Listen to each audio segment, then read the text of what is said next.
The last decade, we've seen the rise of cloud computing and how it has taken the technical world by storm.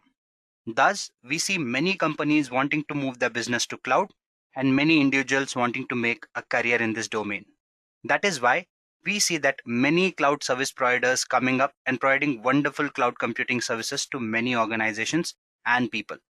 One such popular cloud service provider is Google Cloud Platform, which is also the home to popular services like YouTube and Google search engine. Hello all, I welcome you all to this session by Edureka, where we are going to discuss Google Cloud Platform in detail. Let's quickly take a look at the agenda and get started with this video. So first and foremost, we would start by understanding what cloud computing is, which is very core to our cloud platform, that is GCP. Moving on, we'll discuss what GCP or Google Cloud Platform exactly is. Then we'll understand various service domains that GCP has to offer to us, be it the compute domain, storage domain, networking domain, security domain, management and developer tools, big data services, and also machine learning services. While we go through these pointers, I would be also giving you a walkthrough to certain important services when you talk about it from a demo perspective. So let us not waste any more time and quickly get started. Okay, so let's start by understanding what cloud computing exactly is. Now, to understand this, we are going to go ahead and consider a scenario.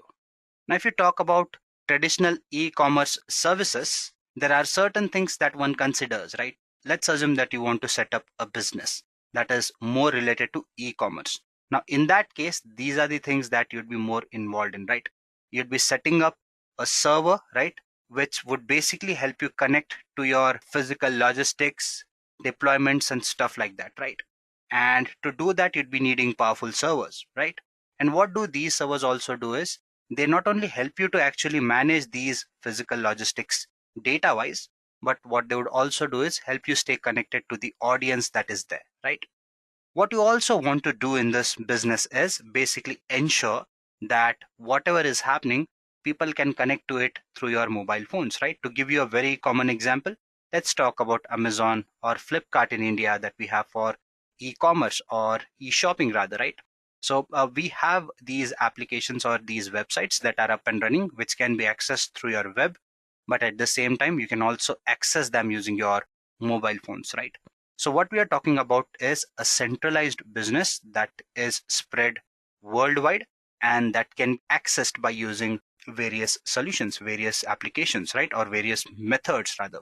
Now, this sounds fairly easy, right? I mean, having a server placed somewhere where basically all your data is residing and you can access that data across the globe by using your phone or by a web service, right? But when you talk about the complicacies, this kind of an architecture is not something that is very easy to set up, right? There are a lot of things that are involved in bringing up this kind of an infrastructure or an architecture rather. Let us just go ahead and understand what are the complications that one might face.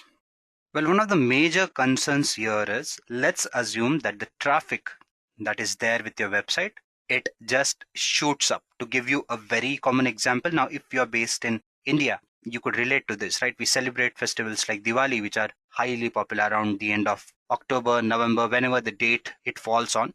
We tend to have these seasons, these spikes where people tend to shop a lot for these festivals, right? If you talk about other countries, Christmas can be one example where before the Christmas Eve, you would want to shop, right? So during these days, you'd see that there's a spike, right, in the traffic that these e-commerce websites might face.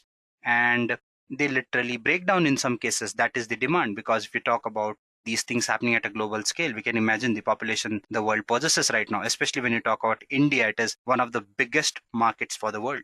So what that does is, let's assume that there's something which is to be celebrated and people want to shop. And if there's a good offer, the server can easily crash. Why? Because the billions of people wanting to basically go ahead and buy that particular product, right? Millions and millions trying to get that product in their hand, basically trying to look through it, browse through it, take a look at the content that is there, right? So that is what is one of the major concerns here. Now you might wonder how. Well, let's take a look at that. So what are the common problems that one could face? Database and security, increased cost, scalability issues, fast and fault tolerant, and managing servers. Now, this is something that we need to discuss more from a technical perspective. We understood the fact that there are many people trying to shop a particular product. What happens at the back end is, basically, let's assume that I have a particular set of servers that is there with me, right? It is adept enough to host a particular amount of traffic. To give you an example, let's assume that my server has a capacity of X petabyte, right? And to which there's a particular amount of compute capacity that I can associate with it. So say, for example, in milliseconds, it processes X number of requests. What happens when this limit exceeds X amount of requests? In that case, there's a high possibility that my server is overburdened. Now, when you set up a server, let me tell you one thing, buying a server is a very costly process. Now, what that means is, if you're investing this much money, you either need to have resources that are in abundance to handle all these requests. But let's assume that I take X plus 10 petabytes of storage and some X plus 10 times the computation power, right? But if there's no spike in my traffic, in that case, I'm underutilizing my resources because I've over provisioned. What that means is, I would be paying a lot more money because I've just mentioned that servers are very costly. So this is where the problem of plenty comes into picture. Let's assume that I under provision it. I say, okay, there could be a possibility that I might need only these many resources. But when spike like the one that we just discussed arrives, is your system capable enough to handle that traffic? No. Again, there's a problem where you might face downtime, you might face server breakage and all those things, right? So what happens here is, server breakage is a wrong term to be used, so forgive me for that.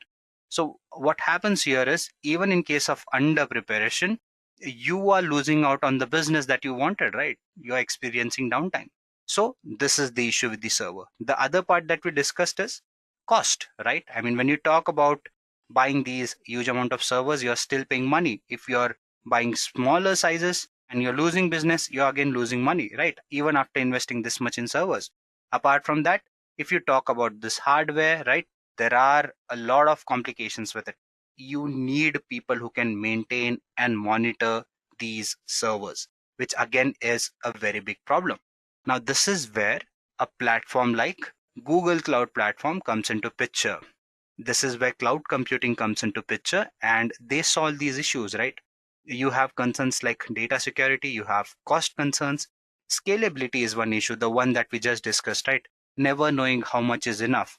So if you have a system that can scale to your needs instantly, that is where you can actually set up or solve your scalability concerns. And similarly, you want systems that can handle this huge amount of traffic or lower amount of traffic as well.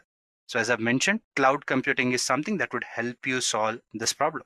Let's try and see how does cloud computing do that. Okay, so this is what cloud computing does. Now, what cloud computing is, I'll come to that point. But before that, let's quickly take a look at what is happening here when you talk about cloud computing. Now, when you talk about cloud computing, what cloud computing does is, it provides you cloud services, or the services that we just talked about, right?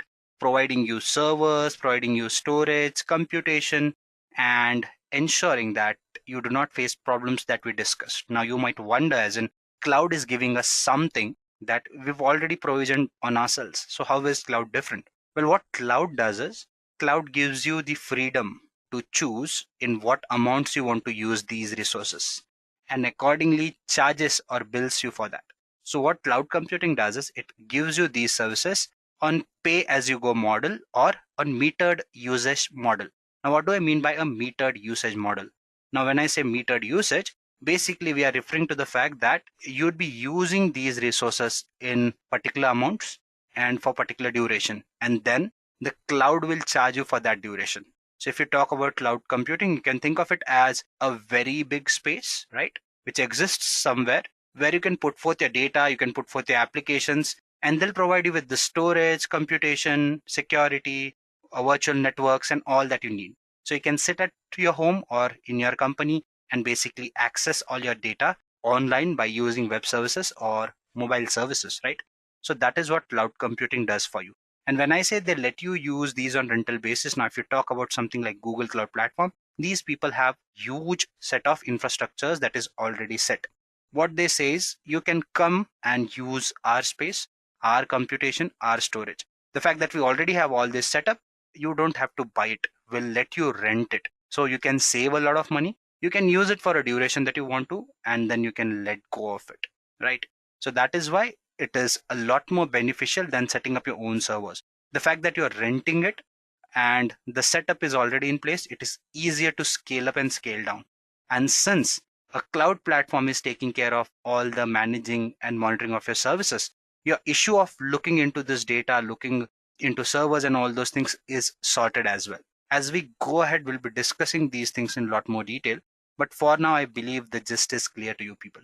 Just to simplify things for you, it is similar to consuming electricity. What we do with electricity is we basically have certain suppliers supplying electricity to us.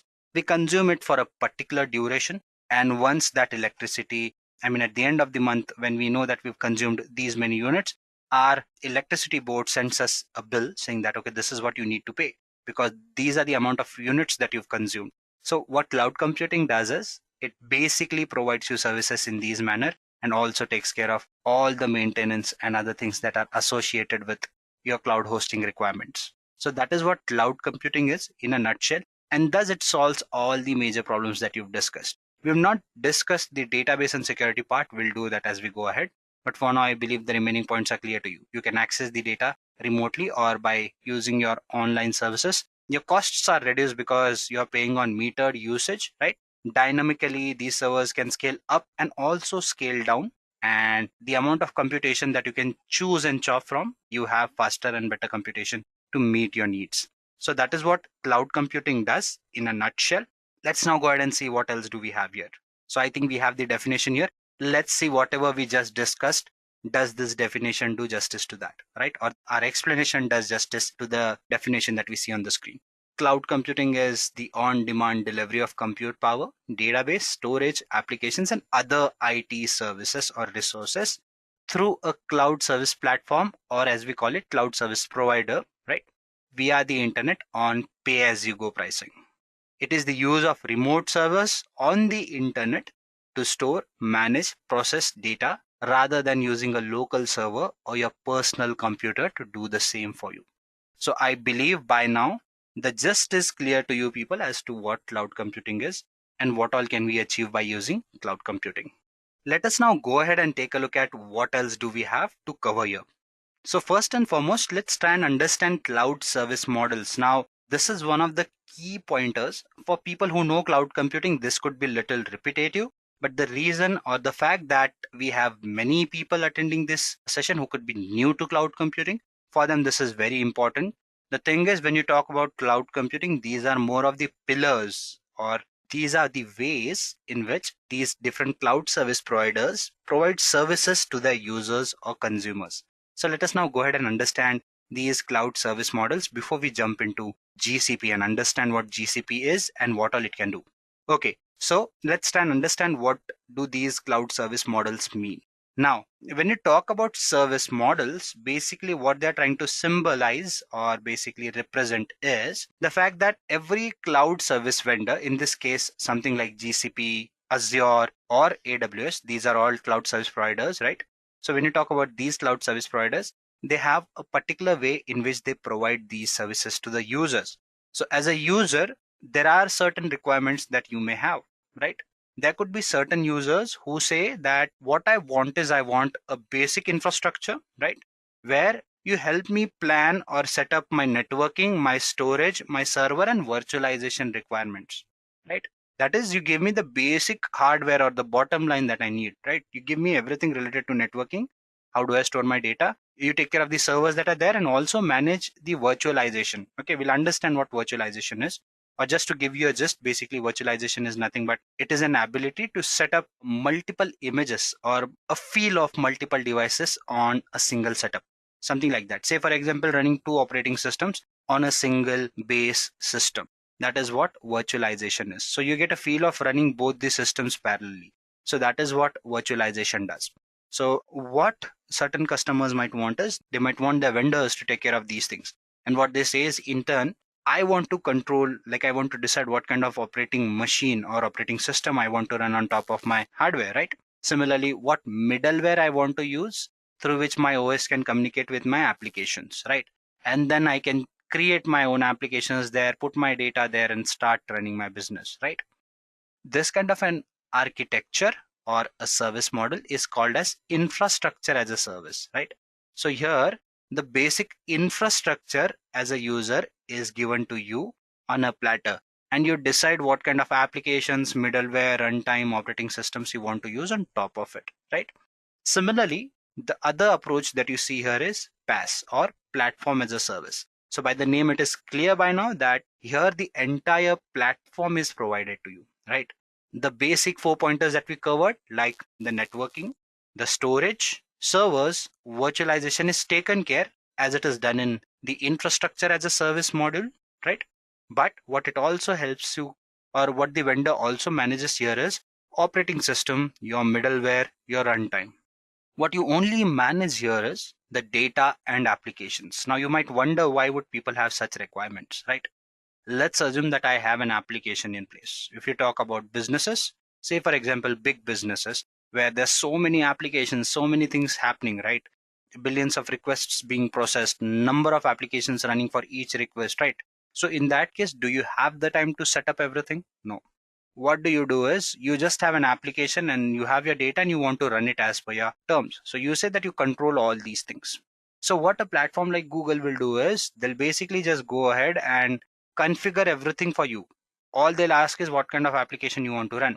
Okay, so accordingly, this is the basic setup that you need, and they'll set up everything that you need. So you just put your applications or build your applications there and put your data on top of it. So that is what platform as a service is.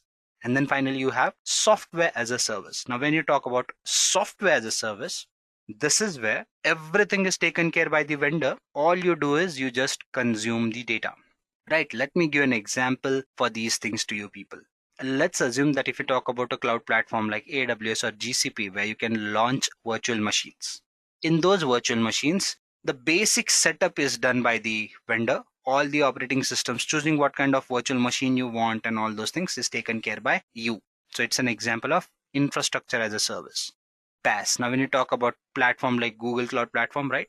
Again, it provides you something like compute engine, or rather you have your application engine, not the compute engine. You have your application engine or app engine where the entire application is set up for you. All you do is you can choose what code, GitHub repository you want to import. Similarly, when you talk about AWS, you have something called as Elastic Beanstalk, which works on similar lines. And lastly, if you talk about SaaS, this is a cloud offering that is directly consumed by users. Gmail is a very good example here. In Gmail, you just open the web app, type your email and send it. You do not worry about how the application is being managed, who is managing it, what operating system it runs on and stuff like that. Your only concern is consuming that little bit of data that you want to, right? So that is what software as a service is, right? To give you another analogy here, I know it's getting stretched, but I believe this is a very important concept. So let's do that. Now, if you talk about another example, let's assume that pizza consumption is our example or our concern in this case. Now, when you talk about pizza, if you want to make it, right, what you'll do is you'll buy everything, your dough, basically all the stuff that you need, right? Your toppings and all those things. You'll go home, you'll use your own stuff that is there, right? You have your basic infrastructure in place, your gas, all those things, or cylinder, whatever it is. You'll cook your pizza on top of it, your oven, whatever it is, you'll cook your pizza there, right? And then you'll use your own utensils and consume it, right? This is something like IaaS. PaaS. PaaS is like ordering your food, right? So somebody else will prepare pizza for you. They'll just send it to you. You'll just bring it home, right? Use your plates and stuff, put it there and start eating it. Something like your PaaS, okay? And when you talk about SaaS, it's more of going out and eating. You'll just visit that place and everything else is served to you on your platter, right? The plates are theirs, the food is there, cooking is there, service is theirs. All you do is you consume it, right? So that is what software as a service is. So I believe the analogy is clear to you people and you have a better understanding of what cloud service providers are. So yep, by now we've known what cloud computing is, why do we need it? And we've also understood what are different cloud service models. Let's now go ahead and talk about some other bits. So when you talk about cloud computing, right, this is not a monopolist or monopoly based market. We have various cloud service providers that are there in the market that provide services in different domains, right? You have something like Amazon Web Services, Microsoft Azure, which hold a very large market share in the public cloud. Now, we've not discussed what deployment models are. but with time I'll throw some light on that as well. So when you talk about a public cloud, basically everything lies on a public server where other companies can also put forth their data. So when you talk about Google, Amazon, Microsoft, these are public clouds. So if you talk about public cloud market, Amazon and Microsoft Azure have a bigger market share, started way early in the market, one of the initial starters, and hence they have a bigger cloud market. Then you have something like VMware, Rackspace, DigitalOcean, Giant. IBM again is one more popular cloud platform, and Terramark. So these are some of the popular cloud service providers, cloud platforms that provide cloud computing services in different manners. So what we are going to talk about in today's session is Google Cloud Platform, which again is one of the leading ones. And we'll try and understand what makes Google so special and what are the kinds of services it offers. So let's just go ahead and take a look at those.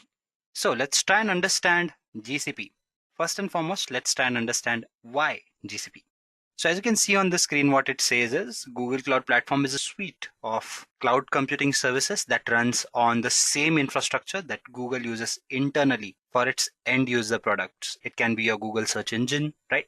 Your Gmail, Google Photos, and YouTube. Now, you might wonder as in why do these pointers come in? Why GCP? This is simply to tell you as in how good a platform Google Cloud Platform can be, right?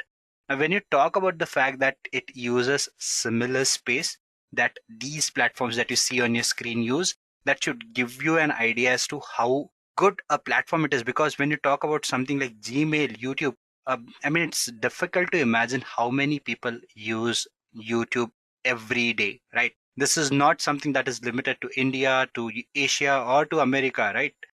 Be it any country, whether you talk about UK, whether you talk about Europe, right, the Australian continent, everybody's moved to YouTube these days, and not just watching content, also creating content.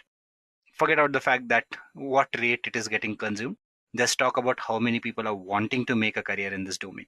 So that gives you a gist as to what we are talking about. And the fact that so many people are consuming so much data on a regular basis.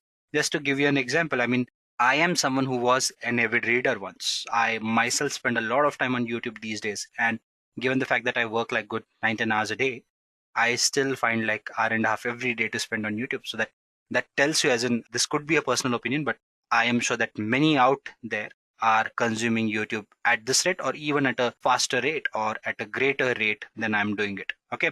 Apart from that, whether you talk about Gmail, right, talk about Google Docs, Sheet, right, it's very hard to imagine a day where you do not open your Google Suite or Google Suite rather for basically going ahead and consuming either a doc, an Excel file or something like that. This again tells you how many people use it. This is all official talk that we are doing. Let's assume Google Maps, right? Google Photos, where all our phones back up our data mostly, right? Similarly, Maps.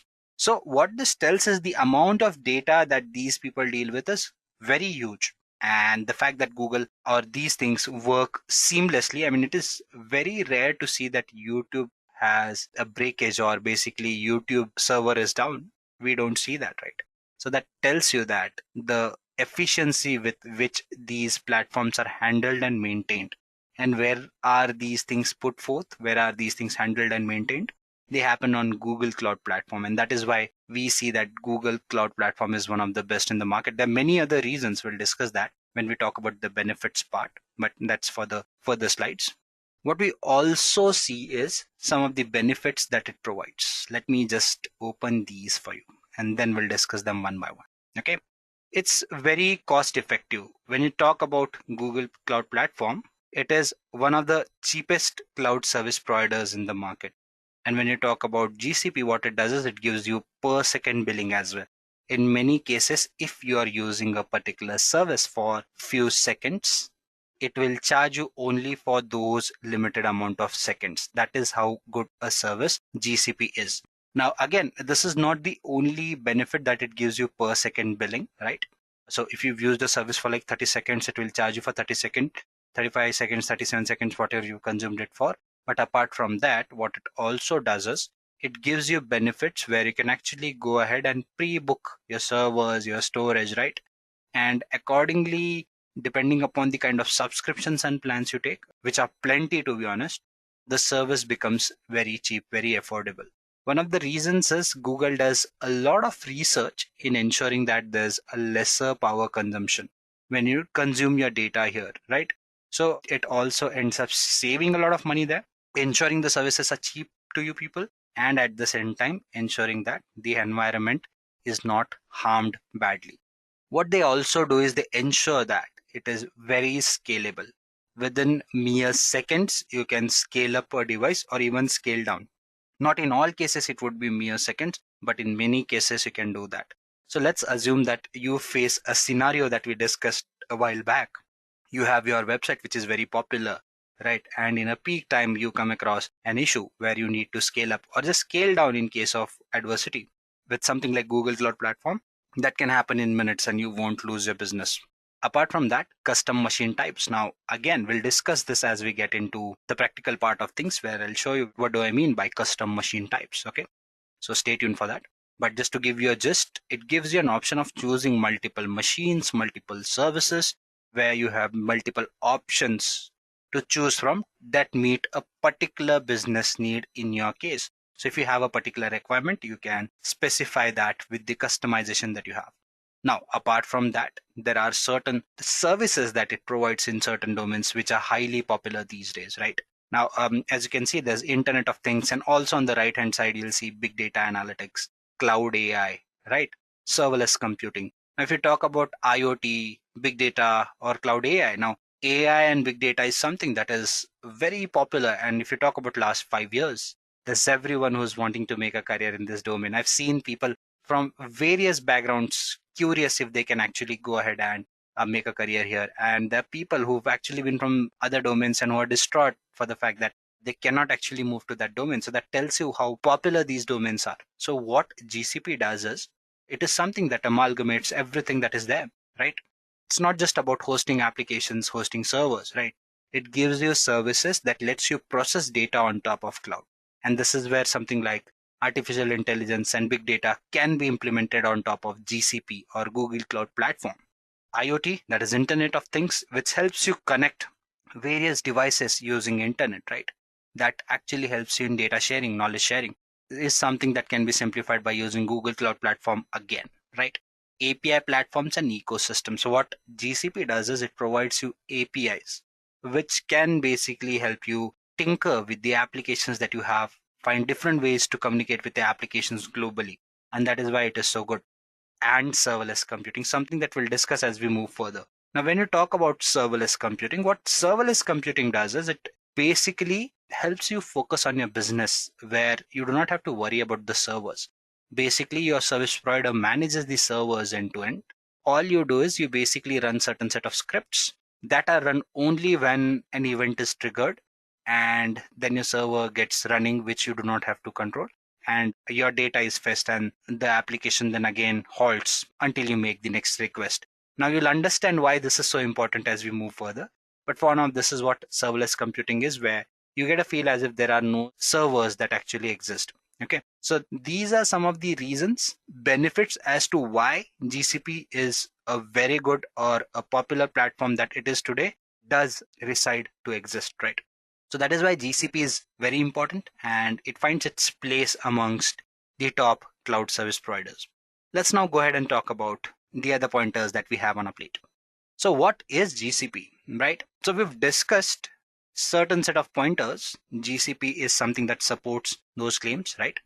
Google Cloud Platform is a suite of cloud computing services and management tools offered by Google, right? Alongside a set of management tools, it provides series of modular cloud services, including your computing, data storage, data analytics, and machine learning. So guys, when you talk about these cloud service providers like AWS, GCP, Microsoft Azure, these provide plenty of services, almost close to 100 services when you talk about GCP. And if you talk about Azure and AWS, the services are more, but let's not discuss that. That's not the point of our discussion. So what GCP does is it classifies its services into certain domains, and then you can actually go ahead and choose and chop amongst these services, as in what do you want to use and how do you want to use it. We'll come to that when we get into the demo part and when we start discussing the different services that you saw in the agenda part. But again, let's wait for that to unfold. Meanwhile, let's just go ahead and take a look at the other pointers. Okay. By now, I believe the definition of GCP is clear to you people. It's nothing but an extension of cloud computing practices. We discussed what is cloud computing, and that is what GCP does. It helps you implement, or it is one of the service providers that lets you basically implement your application hosting management and all those things. Let's try and understand GCP a little more. So let's now go ahead and take a look at a use case, and let's see how Google Cloud Platform helps many customers across the globe. What we are going to do is we are going to take a look at a specific use case. So when you talk about this use case, Twitter, as we all know, is a highly popular tweeting platform, or rather social media platform would be a better word for this, right? So Twitter is not new to anyone. We all often read in news, right, that someone tweeted this, some paparazzi basically said this on Twitter. This is what the Twitter uproar has been about a particular case and stuff like that. So Twitter easily is one of those platforms where people share their opinions, right, to a very great extent, right? Why? Because it has a very huge customer base, just like Facebook, Instagram. If you talk about Twitter, it is one of those platforms where people put out their statuses, people talk to people, people put out their opinions, right? What this also means is this huge number of people who are actually on Twitter are also an audience for the company, that is for Twitter, right? So what Twitter does is Twitter also runs various ads, various campaigns on their platform, which many companies pay millions and billions for those particular ads, for those particular events. Now, if you talk about these ads and these events, as I've mentioned, the audience is huge here. The number of ads that are run are plenty. And when I say plenty, we are potentially talking about billions of engagement events that happen on Twitter. And when you talk about these billions of events, what these billions of events do is basically they affect hundreds of downstreams which different people use, right? If something is happening there, that event might be downstreamed somewhere else. Somebody else is showing it to somebody else, right?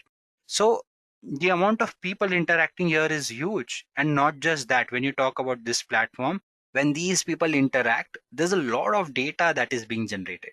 Something that could be very important to Twitter and also to the customers that want these ads to be run, right? So what Twitter does is it has set up its own platform.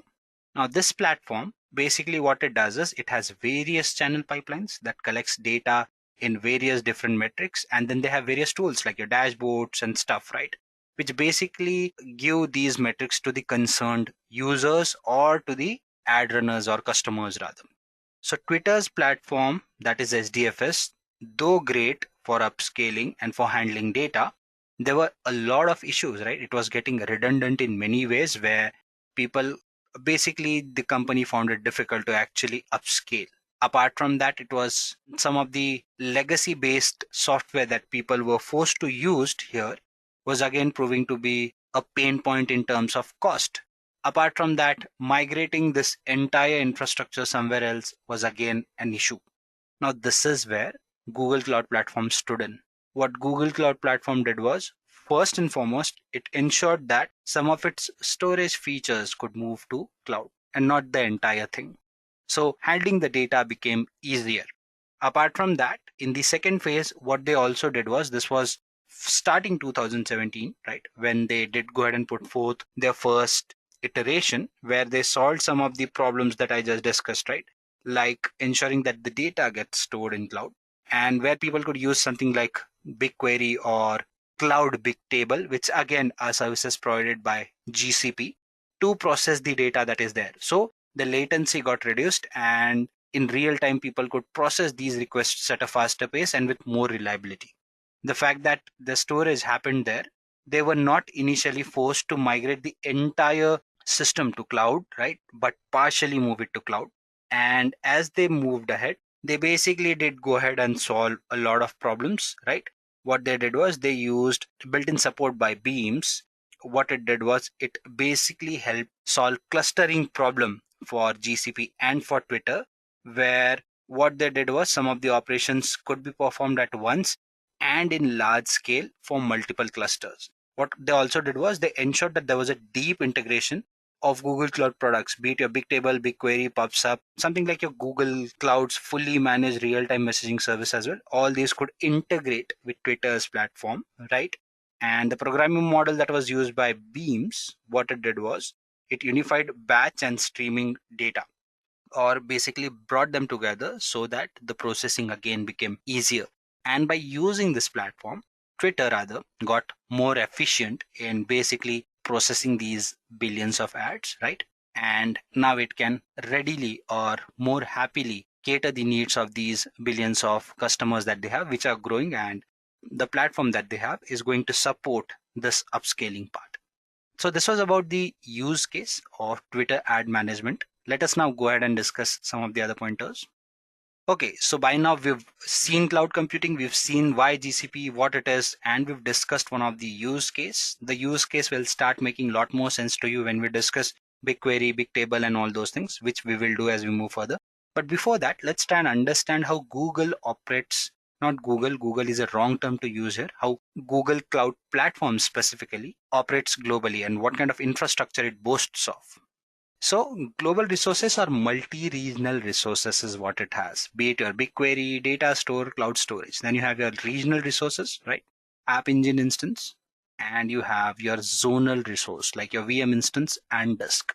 Now, let me explain what these things are, okay? So basically when you talk about an infrastructure, what GCP does is it basically gives you zones, right? And regions. Now, when you talk about your zones are nothing but your servers that you put forth. To give you an example, let's assume that you have a server in a place called as, now I'm an Indian, so my examples could be little Indian, you might have noticed by now. Now, let's assume that Google has its server in Mumbai. Okay, let's assume that. So when you talk about the server being in Mumbai, what it does is, let's assume you are based in India and you want to run your business in India. So if you want to reduce some of the latency issues, or probably you want your data to be close to you, also you want to ensure that your government compliances allow you to run your business. And in that case, they want you to run the business in India. So in that case, having a server in India is good, right? So I want to put forth my data on Google Cloud Platform, but I want to put forth that data in India.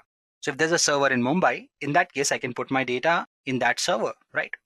So that server here is called as my disk, or basically my server, or my zonal resource. So Mumbai would be a zone for me, right? Now, when you talk about something like your server, that server has to reside in a particular region. Now, in that case, that geographical location is called as your region. Okay. So basically you'll have your servers and you'll have your regions, and your data would reside in these different geographical locations. Now, these different regions across the globe are connected by low latency network. What that means is you can basically access all this data by using your internet and stay connected to these different regions and different zones. Let's try and understand them a little better. What I'll do is I'll just go ahead and switch into the web page where we can discuss the global infrastructure of Google Cloud Platform, that is. So when you talk about the Google's infrastructure, right, you can see some information here while it loads. It says that it spans in 22 regions, 67 zones, and 140 points of presence. It has 96 CDN edge locations. I'll tell you what edge locations are, and that is what it offers. Now, meanwhile, this loads up. Let's quickly see what CDNs are. These are nothing but content delivery network. Now, there's a networking service called as CDN. We'll talk about that. But what it does is, I mentioned the fact that when you talk about these cloud platforms, basically these are globally residing. So let's assume that I put forth my data in India and my business is in India, but there are customers who are accessing this data outside India.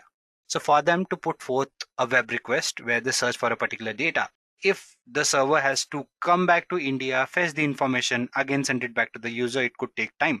What if I have a pseudo server that is close to that particular user, and whenever a user makes a request, a copy of that data is maintained, which is more frequently accessed, right? So anybody who throws in a request to that data, it can be fetched from that server there and there, right? So this location is called as edge location, and the edge location is nothing but something that is provided by your CDN, that is content delivery network. So it is the job of this particular service to ensure that it helps communicate between these various endpointer requirements. Let's see what Start Exploring has to offer to us. There you go. So this has been updated. Last time I checked it, it wasn't like this. But last time when I checked, it was way back. So I think it must be a while that this has changed. So these are the different locations in which you have your data center. So I called about Mumbai. So I don't need to say that suppose in Mumbai, we can be certain that there's a region in Mumbai. Okay. So these are the different global regions where you have your data centers. Okay, dear audience, I'm not sure whether you can hear this music or not. It is the Google Cloud Platform playing this music. So I believe the gist is clear to you people, right? If you click on these icons, you'll get information about how this network is connected, right? And then you can explore it. So what are the CDN POPs, right? So Los Angeles can connect to these networks, right?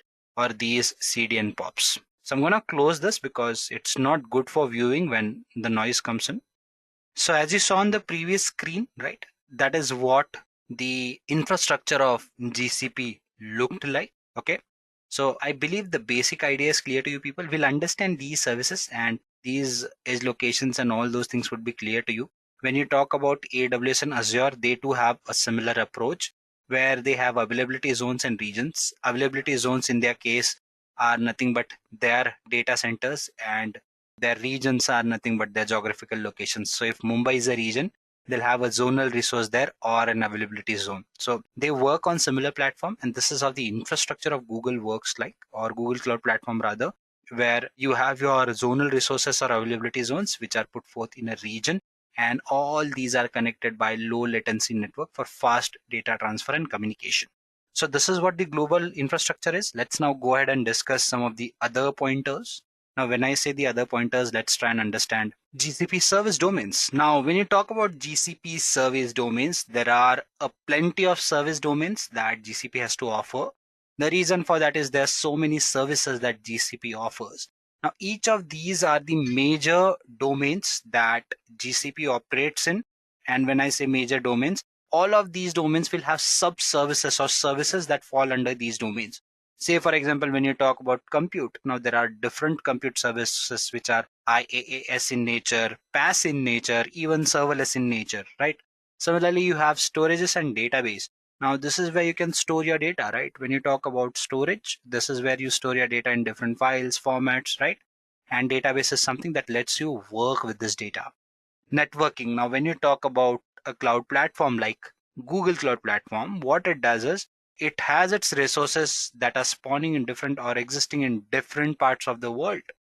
Now, assume that you want to host applications, right? So we are not just dealing with computation, storage, database. There could be a number of services that are intertwined.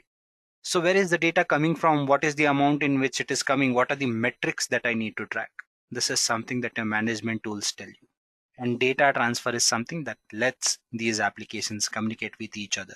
So these are some of the core domains when you talk about GCP. Now there are more, but these are the core ones. So if you want to be a good developer, maybe a good architect, and even a good administrator, these are some of the core services that would be core for any GCP exam that you give. So it is important you understand majority of these services. So I believe the overview of these services is clear to you people. Let's now quickly go ahead and take a look at the first domain, that is the compute domain. So these are some of the popular compute services that GCP has to offer. Now there are more than these, but these are the important ones. Let's try and understand them one by one. Now the first on our list is the compute engine, which is more of an IaaS service. Now this is where the service models that we discussed would add more value to your exploration. So when you talk about the compute engine, basically it is an IaaS offering, as I've already mentioned. And what basically you can do is you can launch or spawn your virtual machines. Now, in case if you need a CentOS operating system virtual machine, or basically you need your Linux operating system or Windows operating system, you can basically go ahead and launch those services by a mere click. Okay. So not by a single click, but few clicks is what will let you have those engines up and running. Apart from that, you have your app engine. Now, this is where your platform as a service application comes into picture. I discussed Elastic Beanstalk as well, right? So you can basically go ahead and do that as well here. You will be provided with a platform. You can decide what kind of platform you want there, right? You can choose whether you want it, you want a Python based, right? You want some PHP based, you can decide that. What GCP will do is by using compute engine, it will launch a virtual machine by itself. You can just go ahead and put forth your data and application on top of it. Everything else would be managed by your app engine. Then you have your container engine. Now container engine, it is also known as your Google Kubernetes service. Now when you talk about Kubernetes, it is a container management service. Basically what Kubernetes does is it lets you launch these containers in which you can basically put forth your data, your bin files and all those things, and it will start running. You just pick up that container and put it on any base and it will start working for you. Let's assume that you have a multi-purpose charger, right? Where your phone gets connected once it does, and in front you have 10 different ports and you can connect that to any kind of socket that is there, right? So that is what a container is. It will basically take in your data. In your case, if you're charging your phone, right, your phone is your data. So it will take that data, it will connect it or put it in that container, and that container can be used anywhere on any kind of platform or base basically. So that is what container engine does, and container registry is one of the services that lets you do that or supports that activity. And then you have your cloud functions. Now this is your serverless offering that GCP has to give to you. So this is what some of the popular compute services that GCP has to offer are. Let's now go ahead and get into the demo part. We've been talking for an hour almost. So let's just go ahead and see how the GCP Compute Services pan out, how they work. Okay, so what I've done is I've actually gone ahead and signed into my Google Cloud Platform account. Now, when you talk about your Google Cloud Platform account, what GCP does is it basically offers a free tier version to you, which you can use, and you can practice quite a few things by using this free tier account. So when you have a free tier account, it comes up with a certain set of benefits, like all the basic services can be implemented there. And what GCP does is for a certain duration, it provides n number of units of money for you to use. So you can use that free units or those free units to spawn your instances, launch your storage services, database services, and stuff like that. So what you have to do is you have to just go to Google Cloud Platform free tier, create an account. They'll ask for your credit card. That is for verification. In case if you're using paid services, they'll charge you, but they give you a list of free services, so you can always use those free services, right?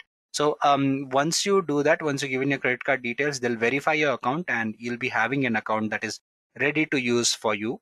So ensure you go ahead and create a free tier account for your usage. Okay. Once that is done, you can always come to this platform and start using it. You can see that all the major services, be it your IAM, APIs, compliance, security, all these services are here. Okay. We'll be discussing these one by one. Do not worry about that. But meanwhile, let me just scroll down. The compute engine is the one that we'll look into right now. App engine is your service where you have your PaaS offerings. We'll see the IaaS one, right? The basic one. In your compute engine, you have your services, versions, instances.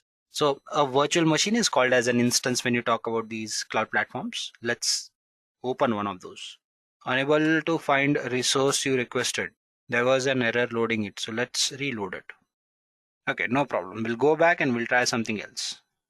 So let me go back. Let me just click on it and let me just go to compute engine. This was the reason, because I probably did it from the wrong place. So you can go for virtual machines, VM instances, right? Let's click on VM instances. So there's an instance that I created a while back. This was just for the usage purpose I wanted to show you, but let's not do that. Let's just stop this first. Now it might take a couple of minutes for this to stop, but I can instead just say delete. So let me delete it. Are you sure you want to delete it? Yes, I'm very sure I want to delete it. So it should delete this instance. And once this instance is deleted, I'll be having this interface for my usage. Okay. And there are various other options that you can do. You can see at the panel at the top where there are quite a few things that you can basically control. But meanwhile, let me just delete this instance and we'll launch a newer instance. Okay. So let me just refresh this and see how it pans out. If it is still deleting it, then it could take a minute. Okay, let's just say create now. During the course of this video, I'll also show you how do these things work in other platforms as well. I'm not going to walk you through them in detail rather, but I'll just give you an idea as to how these works. or those services also work there. So let's quickly take a look at, or just add a name here for our instance that we are planning to launch. Let's call it SAM4321. Labels, do you want to add a label? Because if you create multiple instances with similar names, it could be confusing. So you can add a label as to what that instance is for. You can see that I have this much amount of free credit, somewhere around 21,000 Indian rupees for my usage. So I can span these many instances. If I use this particular instance for a month long, it would charge me $25. In Indian currency, if we say like 70 to 75 rupees for a dollar, right? That is 750 for 10. So around roughly 2,000 rupees for an instance to run for the entire month if I keep it running, which you might not need to. But giving you an estimate, right? So it gives you the detailed information as to how long would this instance be running and how it would be working and stuff like that. Okay, let us now go ahead and discuss some of the other pointers. So it is a general purpose instance, right? If you can click on these things, you'll understand quite a few other things, right? So basically, when you say a general purpose instance, it serves a moderate performance of your computation and storage. Okay. If you talk about compute optimized, those are optimized for your computation, and memory optimized are something that give you higher memory or better memory usage. GPU is something that is used for your graphical processing. Okay, so we'll stick to the general purpose for now. This is its configuration. Okay, you can choose what you want to. You can also use a micro one. Okay, so this is not a concern for us. We are using it for a demo purpose. You see, each time you select one, it will give you all the details. It is using 2 virtual CPUs and 1 gigabyte of memory. And I can choose what kind of machine that I want to use here. If I click here, I'll get to choose. So I can use a Debian, right? I can use a GNU Linux. So instead of Debian, I can go for Windows and other things as well. So I have the option of choosing other servers if I want to, whether it's a Linux one, Red Hat one, and stuff like that. Let's stick to CentOS for now, or the Debian one for now. Okay. Buster size is balanced. If I go for standard, and if I say apply, now if you scroll up, you'll see that how much this one costs. So it will cost me $6 monthly. So it is fairly low, right? So from $25, we've come down to $6. Why? Because we've launched us or planning to launch a smaller instance. So these are the things that we can configure. If you go ahead, you have other things to configure as well. Okay, or you can stick to the basic ones if you want to. Let's just go ahead and say create one. And just like that, my instance would be created. Guys, here you also have an option of working on quite a few other factors, right? You can just go back to the instance and see what kind of virtual network it falls under, what kind of storage that is attached to it. By default, you'll have persistent disks attached to every VM that you launch. We'll see what do those mean as we go ahead. But just to give you a gist, that is what it is. Yeah, so it is giving me a notification. This I can dismiss because I'm going to delete this instance any which way once its usage is done. So if I select this, why am I getting this thing here? I don't want it. I'm just going to scroll it for now. And it gives me different ways to connect. I can use SSH to connect to it. I can use it in different browser as well. Open browser windows with private SSH key and use this command. So this is the easiest way. Let's do that. Let's select this, copy it, and I'm going to say run in Google Cloud Shell. And within a minute, my instance would be up and running and I should be able to connect to it. There you go. It has fired up my terminal, right? And using the terminal, it has put forth that command as well, using which I can connect to the instance. If I just hit the enter button, do you want to authorize? Yep. And just like that, it would help me connect to my instance. You see? So it has connected to the instance that was there. And I can actually go ahead and start using this Debian if I want to. Similarly, if you go back to AWS, right? There's a service called as EC2 that lets you do the virtual machine job. And you can see that there are instances that you can create and launch. You can always come here and say launch instances where you can choose different kind of instances that you want to. Okay. It will also give you details about what instances are up and running and what are you planning to do with these instances and stuff like that. Okay.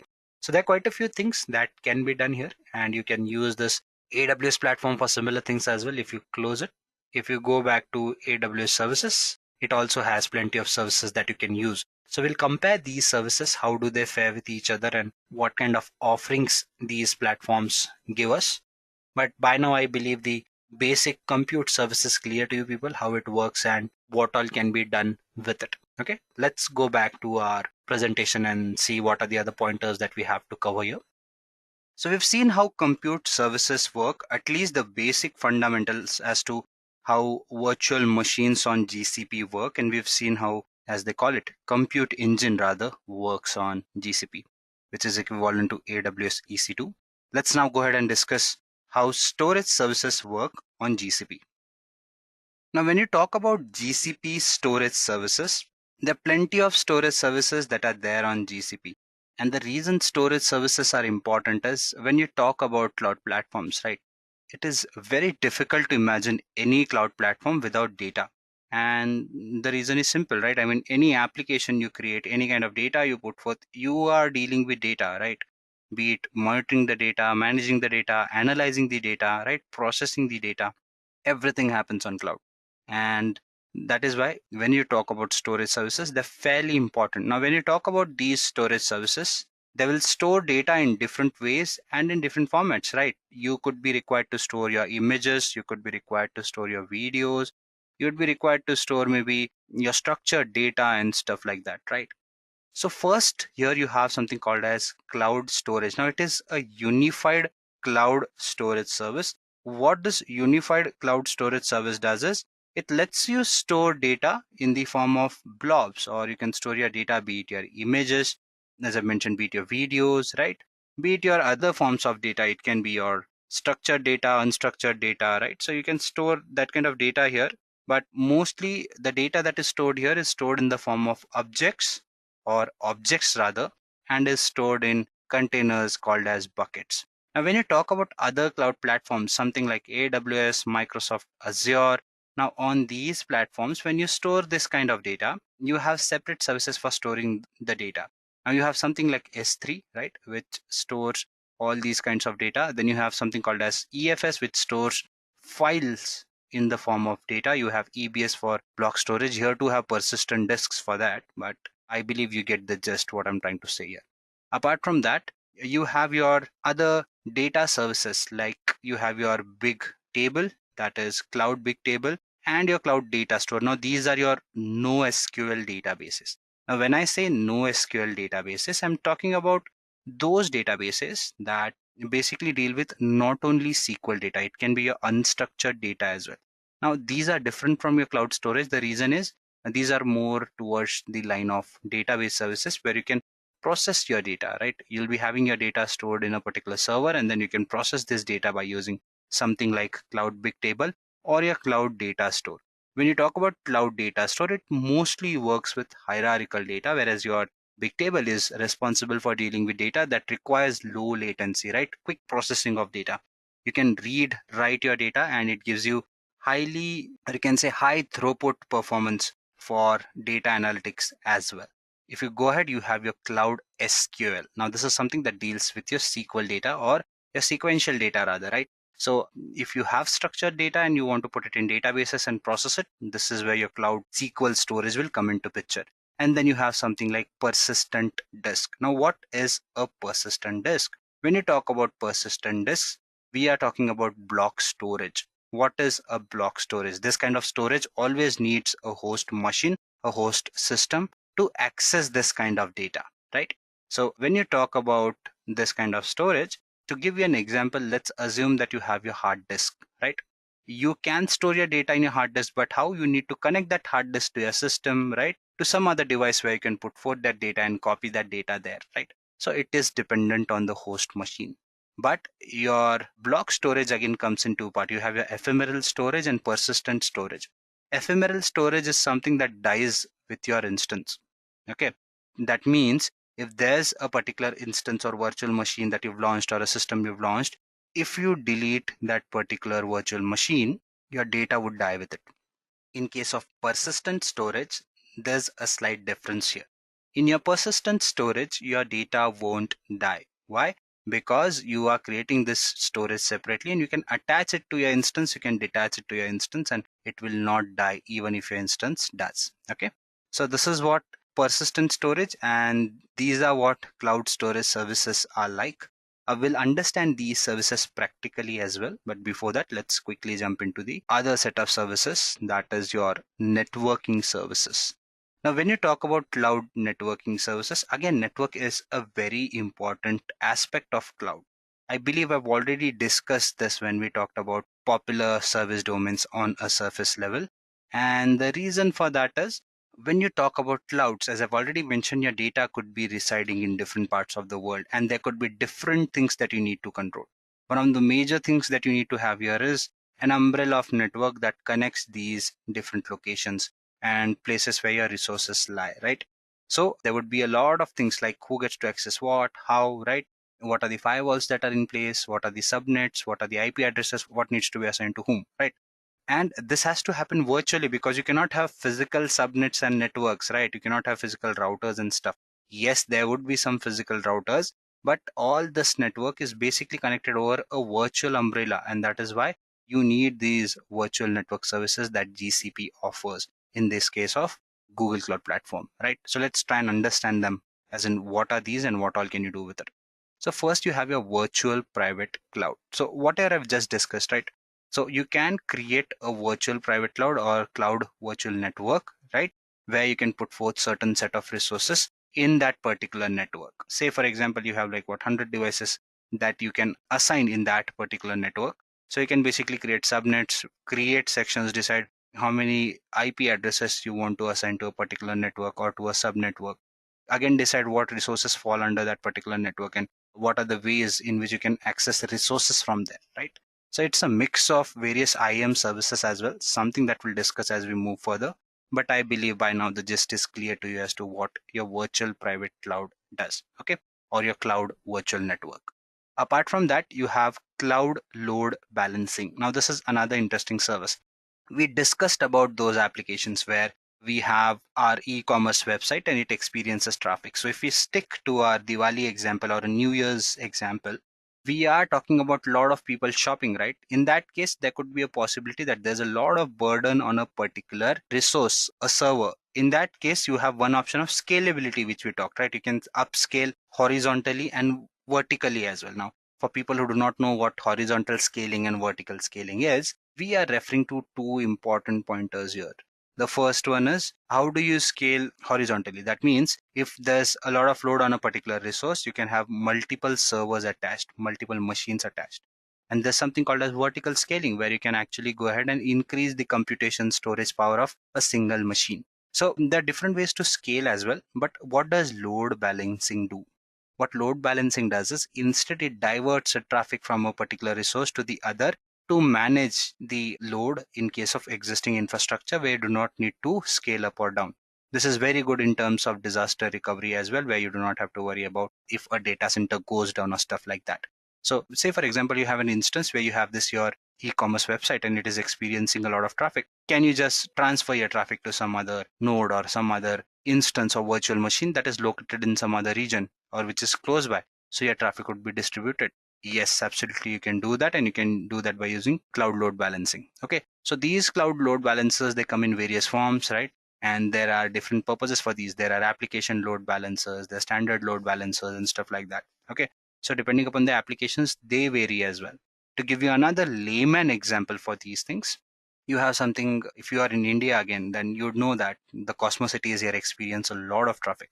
And if you stick to that traffic, you'll either get late to your work or you'll have to start a couple of hours early, right?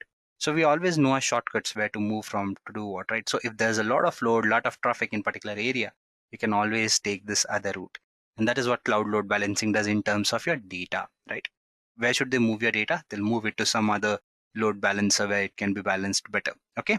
Moving on, you have your cloud, or rather you can say content delivery network. Okay. So cloud CDN or content delivery network is again a content distribution service. Okay. So I'll tell you what this does for you. Let's assume I'm again gonna stick to an Indian example. Now in India, we have cities like Mumbai, you have your Bangalore, you have Ahmedabad, right? You have Kanyakumari. The reason I'm specifying these cities are, let's assume that I'm based in Mumbai right now and I want to move to Ahmedabad, which is in Gujarat, or to Bangalore in Karnataka, or Kanyakumari down south, okay, right to the bottom of the country. So depending upon their locations, the closest to me would be Ahmedabad from Mumbai, right? The next would be Bangalore and the last would be Kanyakumari because the distance is lot. Let's assume that Mumbai is a server. Or for example, let's continue with this example. Let's assume that I want to travel to these places and I use a similar vehicle.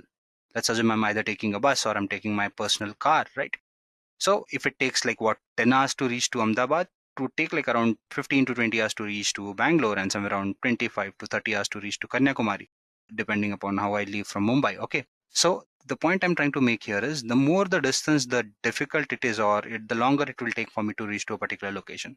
So if Mumbai had a server and I had to fetch data from Mumbai server and I was based in these three different locations, the earliest I would get the data would be in Ahmedabad and the latest I would get it is would be in Kanyakumari, right? So what that implies is data latency can be a big issue. So how does Google Cloud Platform solve this issue? It creates content delivery networks. Or in simple words, it has edge locations. So each edge location is located close to a particular data center.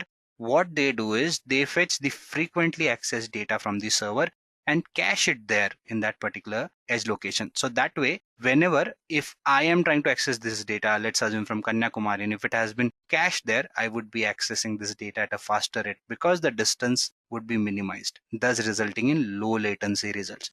So this is what content delivery network does. And then you have your cloud domain name service. Now for people who do not know what domain name service is, let's assume that we all use website like Amazon, right? Or maybe our Google search engine. So we put in an address there, right? The address can be something like www.amazon.com, right? So this is an address which is easier for you to understand in a layman language, right? Similar to if I have to visit to my friend's place, right? I'll be looking at the address that is given, maybe flat number X, road number X, area number X, and something like that, right? So what do these labels tell me is where does this person reside, and it is easier for me to find this person based on this address. Similarly, if you want to access particular set of data, you'd need to know where does this data reside, right? Your website address. And that is something is controlled or governed by your domain name services. Now with cloud, or in this case with GCP, you specifically have a service called as Google Cloud Domain Name Service, which basically lets you control these domain names, have access to data for people from different locations and stuff like that. So the domain naming service that is controlled by Google Cloud is Cloud DNS, which lets you do these domain naming service activities. Okay. So this is what GCP networking services are, and this is what these services do. Let us now go ahead and take a look at the demo part and explore some of these services a little more. Okay, so previously we saw how to create an instance, right? Now we'll go ahead and explore the storage service as well. So guys, note one thing. You might have not realized in the previous part that when we saw how to create an instance, the fact that whatever thing I'm creating, it goes in this my project, right? So it is a container where my GCP is storing all my resources, okay? So similarly, to store your data, you also need to create a storage account, okay? So when you start this for the first time, if you click on cloud storage, it will ask you to create an account. So make sure you do that. You just have to enter a name for it. And I think you should be good to go ahead with it. Right now, in my case, I think I should be having a storage account already. So I'm going to just go ahead and say cloud storage. And once you do that, no sooner this page loads, this is where you get a notification. When you click on create bucket, it says that you cannot do that right away. Now, again, as I've already mentioned, bucket is nothing but a container where you store your objects or your files, right? The data that you plan to store. So you have to create a bucket first. So when you create a bucket, guys, please note this thing that these buckets have unique names. You cannot just go ahead and say that, okay, use this bucket in this form. Okay, you'll have to give a specific name to it. And if the name is already been taken, you will not be able to create that bucket. So let's try and create one. There are other clauses as well. If I'm not wrong, you cannot use a caps name as well, something like that. But let's try it if that works. So I'm going to name it GCP demo bucket. I'm going to say continue. It says that use only lower cases. As I've already mentioned, there's an error here. So let's say GCP demo bucket and say continue. This bucket name already exists. As I've told you, the bucket has to be globally unique. Let's give it a terrible name for now. This I'm sure should be acceptable. So guys, once we click on continue, these are the other things that we need to take a look at or need to understand, as in what kind of bucket I want. Do you want it regional, dual regional, or multi-regional? By the name itself, it should be clear, as in the latency is reduced because in a regional bucket, you are dealing with a single region, single bucket. All your work would be concentrated there. In dual region, you'll be having high availability, low latency, and you can access this data across two regions. In multi-regions, you can have data in multiple regions as well, or buckets in multiple regions as well. That is, you can access this bucket from multiple regions. In this case, we are sticking to the region one. This is a basic demo. Apart from that, you can choose what kind of region do you want to store or create your bucket in. Say, for example, I can select Mumbai, India, right? Let the basic one be here. This is not very important for us. So I'm just going to go ahead and say continue. Okay. And once I click on continue, the next thing is I need to choose what kind of storage account I want to use right here. So I have certain options here, whether I want a standard storage, nearline one, cold line one, or archive one. You might read what is written here. Meanwhile, I'll explain what those are.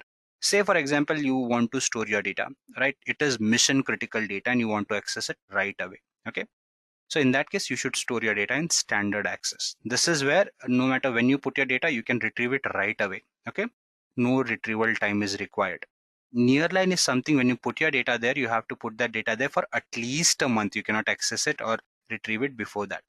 In some cases, you might want to store your data for a longer duration, maybe around a quarter or 3 months, as we say. That is where you can use your cold line data. And finally, you have your archival data, which is for a duration which is longer than 1 year. Now you might wonder, as in why do we have these kind of different brackets? First of all, the first one is the costliest here. Why? Because there's no retrieval time. I mean, you do not have to wait for more than seconds, right? The latency is like in seconds, so that which is very less, even milliseconds in some cases, so which is very less. So since if you're talking about mission critical data, it is always wise to put your data in these kind of storages or in the storage. Next is your nearline and the others. Now, what do these others imply is there could be a particular requirement for you to store your data for a particular duration. Post that you either might not want it or might not want to use it, right? Say, for example, there's a particular data that you don't want to use, like is something that you're certain you will not use for years. Medical records could be one example, or something like your school leaving certificate. So let's assume that I go to my school and I collect a copy of my school leaving certificate. Okay. Say, for example, take my case, I passed out in 2007, my schooling. Okay. So if I am to take a look at this information, right, and this for some reason for today, it's like 2021, right? So like 14 years. I want that copy of my school certificate. So I can always visit my school and apply for that, right? But the fact is I'm accessing this data like what after 14 years, right? So this data is important to me, but not something that I need it right away for mission critical purposes, right? So what happens is I go ahead and request them for that birth certificate, and they might say that, okay, come back after 2 days, right? Because we'll have to go through so many records to fetch your data and something that you've not accessed in like 13 years. So something like archival storage is similar to that, where you do not need to access your data regularly, but you need a copy of it to be maintained somewhere. So you can do that. Since the retrieval time is longer, it's cheaper compared to other storages. And why do you store data in these kind of things, right? Let's assume that Edureka makes courses, right? What if Edureka had its database on something like GCP, right? In that case, if I had to store a particular copy of my course, which I do not use regularly, I might put that copy in a cold storage or archival storage, which I do not access frequently, right? So the data would be there, but it would not cost me a lot. But what if there's a course that I do not access at all and I put it in standard storage? Now it is being charged very heavily. I'm being charged very heavily for that, but it's of no use, right? So that is what these different storage systems talk about. Okay, I hope that is clear to you. Let's continue with the standard one because this is a very minor demo that we are creating. What kind of access you want, fine grained stuff, let's not get into details of that. It's not important. Let's just create a bucket. And just like that, I'm sure a bucket would be ready. You see, within a minute you have, not even a minute, within click you have the buckets with you. It says upload file. I'm just going to go ahead and say live stats, and I'm going to open that bucket. And there you go. The live stats PNG file is uploaded. So you can upload your videos here. You can do quite a few other things here. Now, again, you might wonder, as in, is this the most efficient way to use this particular set of data? Are there other things that I can do with it, right? Yes, there are a lot of things that you can do. You can basically go ahead and assign bucket policies, right? As in, you can decide who gets to access this file. Say, for example, this is a private bucket. So storage is standard here, and you can see public access. It's not public. So not anybody can access this data but me, right? And it says retention expiration date. There's no date here.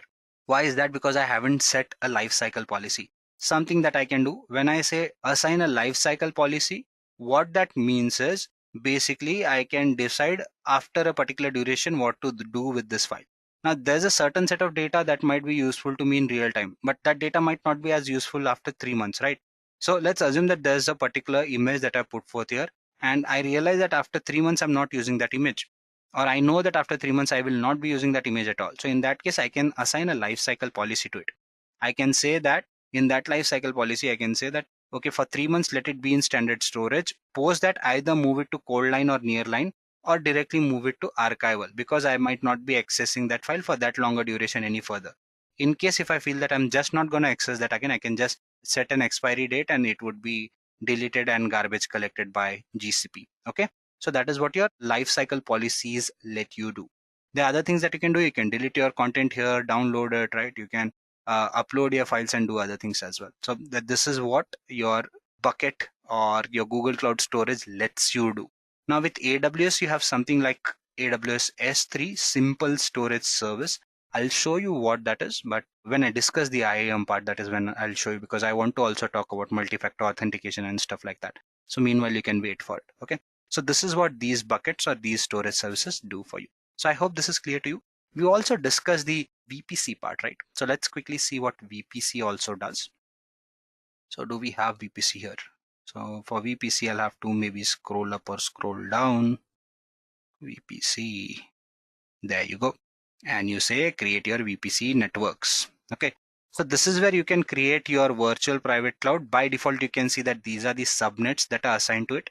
I will not create one, but I'll show you what can be done here. It's fairly easy. You can definitely try doing it on your own, but let's not spend too much time doing this. Okay. So you can basically give a name, maybe ABC as a network. Okay. That's a terrible name, but let's stick to that. Apart from that, you can decide whether you want to automatically create subnets or custom create it. What's the difference? When you custom create it, you specify what IDs, IP addresses do you want to put under a subnet. If you select automatic, it will automatically distribute the IP addresses. Say, for example, you have 20 IP addresses. You can decide what these 20 IP addresses need to be assigned to what subnet. Okay. So accordingly, you can decide that based upon the region in which these exist. Okay. So this is one. And then once you do that, you can also go ahead and create a firewall here. So what do we do with firewall? With firewall, you can decide who gets to access this network, right? Where are you allowing data to enter into this network? Now, let's assume that I have an instance. We saw how to create a CentOS instance, right? So if I have one lying in this network, in that case, I need to decide how can I sign into this instance, right? Am I SSHing into it? And does my virtual private cloud allow me to do that? So I can set up policies that let us control these things. Okay. So this is how the virtual private cloud works. And similarly, if you look for CDN, I'm sure you'll have that here as well, because we've discussed that. So you have your cloud CDN as well. So when you talk about your cloud CDN, you can add origin here. So when you say origin, you can decide where do you want to basically go ahead and cache your data from. That is why you add your origin and stuff here. Okay. So that is what your CDN lets you do. Okay. So this is what CDN is all about. Let's now go back to the presentation and discuss the other services that we have with us. So let's now go ahead and try and understand how GCP security works. Now, when you talk about security, security is a very important aspect for clouds as well. If you go back to like 2014, 2012, people already questioned cloud security. The reason was there were many outages back then where people lost a lot of data, but that has changed. Whether you talk about physical security, where these data centers are governed 24/7 by physical resources or physical individuals, also to the fact that where people do not know where these data centers are actually located to visit. Yes, we know there's a data center in Mumbai, but you will not know where it is located. Very few people know about it.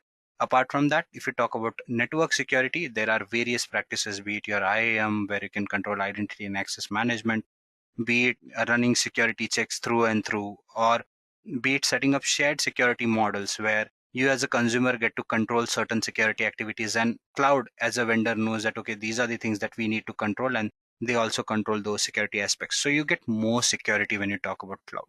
Now, what are the things or what are the services that are there? Now, when you talk about cloud security services, there are plenty of security services that are there in the market.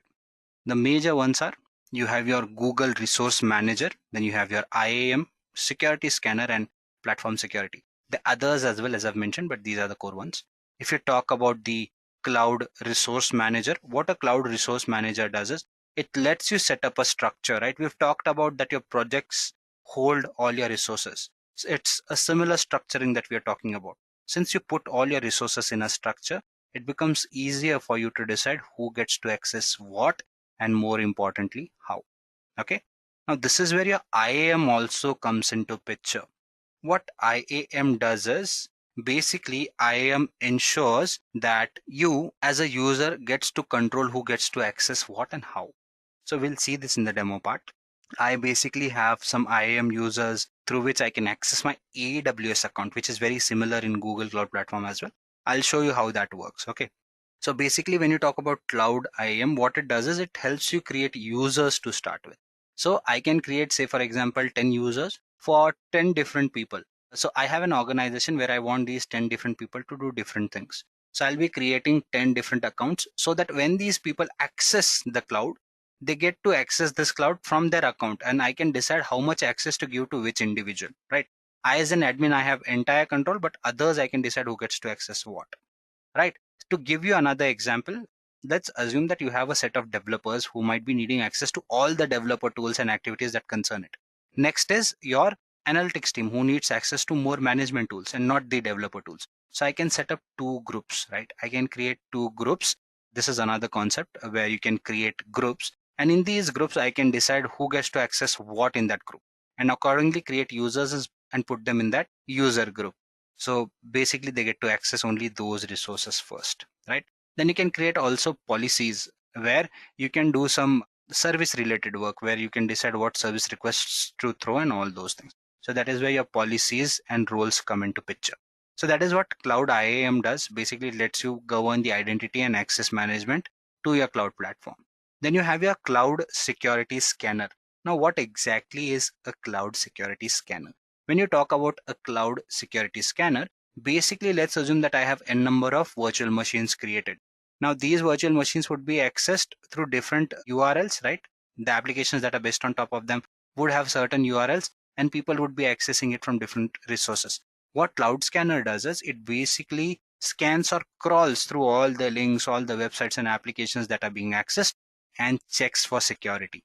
When you talk about Google Cloud Platform security, on the other hand, it is a more generalized version which controls security on top of Google Cloud Platform. So this is what, or these are what the security services on Google Cloud Platform let you do, okay? And what they are exactly. Let's now go ahead and understand something else, and then we'll probably again jump back into the demo part. So you have the management and developer tools. Instead, what I will do, guys, is I'll just go ahead and discuss all these services at a stretch, and then we'll explore them in the practical part of things. Okay. So let's try and understand the management and developer tools as well. Now, when you talk about the management and developer tools are something that let you govern all the management activities that are there on your cloud, right? So say, for example, you have your monitoring and logging services. So I don't know whether you checked it when I opened my GCP. There was a dashboard there. So it is something that can be created by using your monitoring and logging services. So I'll show you once we get into the demo part. So that is where you'll get data about all those logs, all the requests that you've made, right? All the services that you've launched and the CPU utilization and stuff like that. Apart from that, you have other services like your Cloud Shell, Cloud APIs, right? These let you control your applications more programmatically through command line interfaces where you can actually go ahead and code and then access these resources. Apart from that, you have your Cloud Console, which limits or reduces the amount of coding that you need to do in order to access these resources. And then you have your Cloud APIs, which basically, again, I believe I already discussed that, so let's not get into that. But APIs and CLIs, that is what they let you do, or Cloud Shell, that is what they let you do. Mobile Cloud App lets you basically monitor your data using your mobile applications that you can connect on your phone by using your Google Cloud. So your data would be residing on cloud, but you can monitor that data by using cloud mobile apps. And then you have your developer tools. Now, this is where your developers come into picture.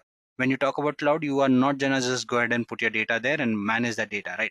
You'd also be building applications that you want to use. So can you do that on top of cloud? Definitely you can do that on top of Google Cloud as well. You have something called as Google SDKs, then you have your deployment manager, and you have your Google Cloud source repositories. So SDKs is something that lets you control your software development toolkits on top of cloud, and deployment manager is something that lets you control your container applications on top of Google Cloud. In terms of cloud source repositories, it is something that basically lets you have a version control device on top of cloud. So we all have heard about Git, right? So Git is nothing but your version control device. So using GCP Cloud Source Repository, you can create a similar version control on top of cloud, or you can even connect to Git to basically import those repositories, and then you can pull, push your data and work on top of it. Okay. So that is what your Google Cloud Source Repository lets you do. Next, we have our cloud tools for Android Studio, where you can do Android development here, right? And then there are other application-based tools as well. Something for your PowerShell implementation. You have tools for Visual Studio and plugin for Eclipse and other test labs as well. So that is what your developer tools let you do. Okay. So this is how the development and management tools on cloud work. Let's now go ahead and discuss some of the other tools as well. Then you have your big data services on top of cloud. Now, what do your big data services on cloud do? Okay. So there are plenty of services here.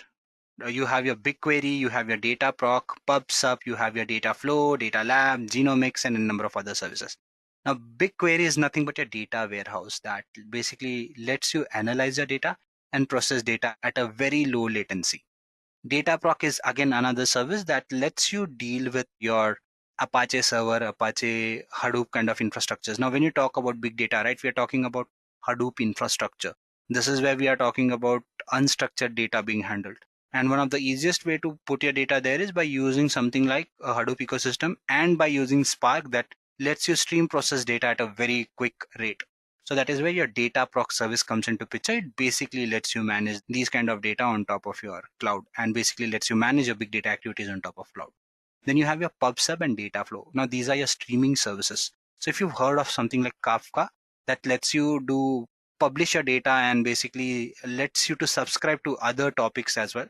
Say for example, you use Gmail, right? On Gmail, what we do, basically we have certain emails that we've subscribed to and we get them regularly, right? You can decide to unsubscribe as well. So when you talk about streaming data, if you want certain topics to be subscribed to, you can do that by using PubSub and Dataflow. So Dataflow does not let you subscribe, but it works on handling streaming data rather. And then you have your Genomics and Data Lab. Data Lab again is a tool that handles big data for you, and Genomics is something that lets you work with research kind of data. Now, what do I mean by research kind of data? Now I'm referring to that data that basically lets you deal with something like COVID that we had in 2019, right? Suppose that there were many people wanting to research on genomic data, the DNAs and stuff, right? To understand how did this virus evolve. So that kind of study falls under life sciences. And if you are a group of people who want to do it, you can do that on cloud. All your basic infrastructure and underlying aspects will be controlled by Google Cloud Platform. All you worry about is how do you work around that piece of data, that set of data. Moving on, you have something like your GCP machine learning services. Now, when you talk about GCP machine learning services, we are referring to practicing machine learning on top of GCP cloud. Now, machine learning, as we all know, has been trending a lot in last decade, and it will continue to trend because the importance of data has changed widely in recent times. And that is why we see people wanting to make a career in these domains. So can you do or perform data science activities and machine learning activities on top of Google Cloud? Definitely you can. How do you do that? You have these set of services to let you practice these things, right? So first and foremost, you have a cloud machine learning. So it is similar to AWS SageMaker, where you can actually go ahead and practice these things like building your Python, having a Python notebook configured readily on top of an instance, and then building a model. And with something like cloud machine learning, it becomes easier for you to deploy those models as well in the public environment or in the production environment rather. Then you have your APIs. Now these are cognitive services. What do I mean by APIs or these cognitive services? So let's assume that you want to process images. You want to understand what is this image specifying, right? Whether there's a person in it, there's a celebrity in it, does it match with other images and stuff like that. So you can use an API like Vision API. Speech API is something that lets you convert your text to speech, speech to text and stuff like that.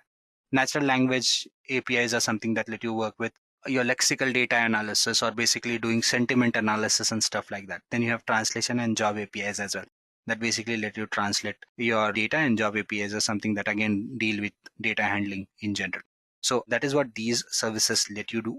Let's now go ahead and look at them practically. Let's see some of these services that we've discussed. We've talked about security services, right?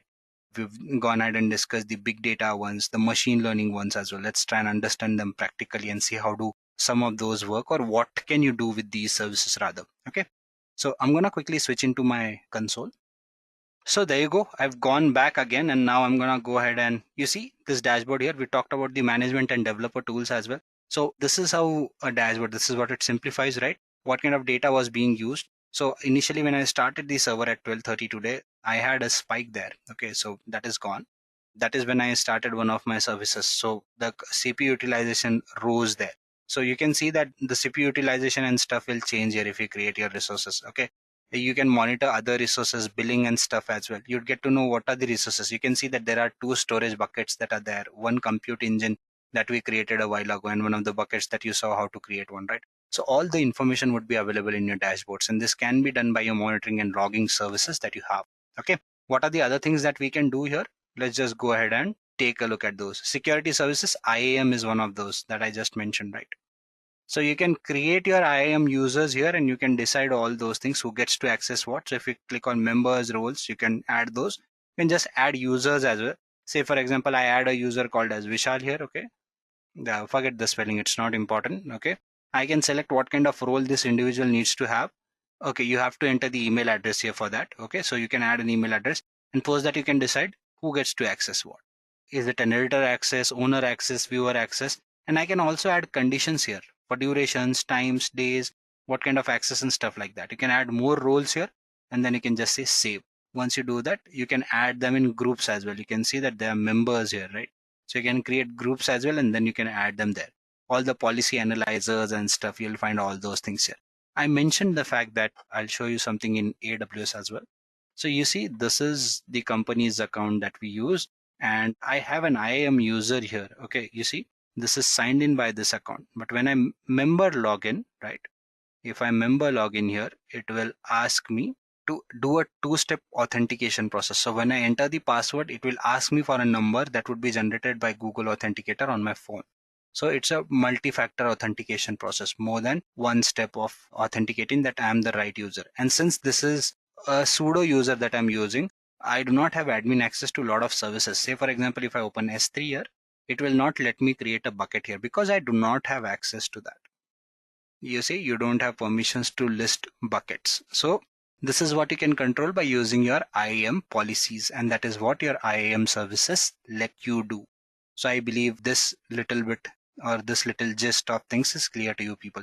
Okay, moving on, let's try and understand other things as well. Okay, there are other services here as well which you might want to take a look at.